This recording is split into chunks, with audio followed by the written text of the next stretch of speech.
Why do white supremacists, who are inherently anti-Semitic, love Zionism? The number one enemy to the people in Israel are American Jews that do not support Israel and do not support MAGA. The answer lies in Zionism itself, because Zionist ideology at its core has far more in common with white supremacy than most people think. Zionism and white supremacy are cut from the same cloth. They share a supremacist ideology. They have a lot in common. In order to understand the relationship between Zionism and white supremacy, we need to talk about settler colonialism first, because the roots of white supremacy run much deeper than we think. What is sort of new and emerges at the time of the Crusades, the height of European colonialism, is that Europe is actually creating a world order that is built on the notion of supremacy through the transatlantic slave trade, through all of its colonial outposts around the world.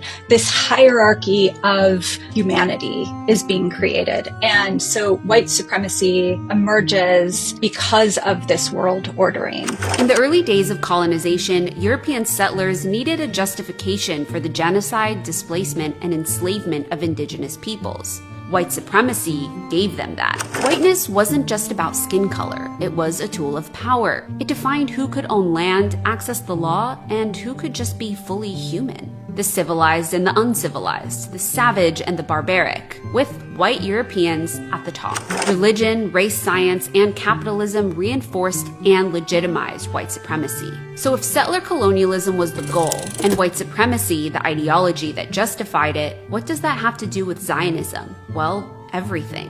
What they found was a hostile land filled with swamps and snakes and scorpions and Arabs. Like other settler projects, it required a racialized logic, one that could justify the removal of an indigenous population to make way for a chosen or civilized population. In essence, borrowing from the very same playbook as white supremacy. Early Zionist leaders embraced a settler colonial framework themselves and sought to establish a Jewish homeland in Palestine. Was there an old village?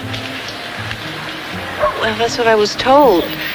I haven't seen any Arabs here. Palestinians were cast as barbaric to justify their removal and the theft of their land. Zionism brought to Palestine the same white supremacist worldview that fueled global colonialism: divine entitlement, racial superiority, and a mission to civilize the so-called uncivilized. The alliance between white supremacists and the Israeli state is not a contradiction like most people think. It's actually built on shared ideology and political utility. What you see with Zionism in the 19th century is that elite, mostly Western European Jews are seeing Palestine, the sort of mechanism of colonialism, the model of colonialism, as a way to opt into whiteness. From the start, Zionist leaders aligned with colonial powers, framing their project in Palestine as part of Europe's broader civilizing mission. That alliance has only deepened over time. Today, some of Israel's strongest allies are white supremacist fascist leaders, the very force persecuted Jews themselves. Far-right leaders in Europe and evangelical Christians in the United States. The same people who peddle anti-Semitic conspiracy theories now proudly champion Israel as a beacon of democracy,